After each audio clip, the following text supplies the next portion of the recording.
Zef est avec nous pour le mot en ch'ti du jour. Bonjour, Bonjour, Zef. bonjour. Ça va, Zef? Ça va et vous? Ça va, très heureux de vous retrouver. Quel est le mot en ch'ti du jour? Alors j'ai cru entendre qu'on parlait d'illettrisme. Oui. Et des gens qui avaient des difficultés à lire, Oui. et surtout à écrire, hein, comme les médecins.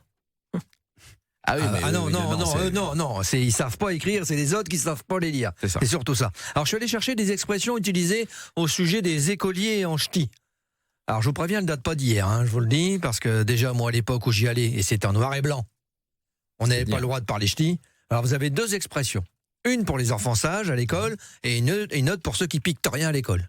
Ouais. Qui piquent rien, ça veut dire qu'ils ne comprennent pas. D'accord. Ouais. La première c'est, si le pichereau pas, on pourra le mettre sous cloche. Ouais. Ça, c'est pour les enfants sages. Ouais. Et l'autre, c'est il est bon qu'à sortir les glaines pichées. Ça, c'est pour ceux qui, quoi que tu leur dis, c'est une langue étrangère. Vous voyez, ils te regardent avec les bras ballants, les yeux, on dirait des tout peu de 5 francs et un bouc, on pourra en faire un pain de 7 tifs. Voilà. Je traduirai plus tard tout ça. Alors, traduction de tout ça, il n'y a pas d'avance. Hein. Il faut que je le fais, c'est dans mon contrat. Arrêtez. Alors, le premier enfant qui est sage, c'est il ne ferait pas pipi, tu le mettrais sous un globe comme déco. Voyez, tellement il est sage, oui. tellement il est tout propre sur lui, le chaud, tu pourras l'épingler sur le mur pour l'admirer, et que tu dis pourvu qu'il grandit pas. Ah ouais, parce que les enfants, dès que chez poil ils poussent, les emmerdements, ils poussent avec. Bah oui. Voilà, c'est le genre de chaud, il est mignon, mais ses parents est agace. Voyez, quand il se promène avec, on dirait qu'il se balade avec une Légion d'honneur ou un César. En plus, souvent, c'est comme ça qu'il s'appelle, ou Apolline, voilà, un bazar assis, hein, voilà. Alors qu'ils y sont pour rien. Non. Je veux dire, le chaud, il y aurait le diable dans le 20, il n'y aurait pas eu moins de mérite. Non. Et pour l'autre, hein, pour le moins sage, c'est il est bon qu'à sortir des poules pissées. Ça veut dire que comme il comprend rien à l'école, tu sais pas quoi faire avec.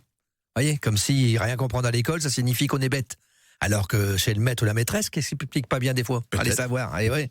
Et comme on parle d'illettrisme, c'est là qu'on se dit, on a de la chance de faire de la radio et pas être écrivain. Bah oui, parce que du coup, même ceux qui savent pas lire, bah, ils peuvent nous écouter. Oui. Et du coup, on les met sur un pied d'égalité avec les autres, voyez. Donc c'est là qu'on est bien. C'est pour rajouter un peu d'optimisme. Mais on croit que les gens sont illettrés, sont tous inintelligents, vous savez pourquoi? À cause d'un seul mot, analphabète.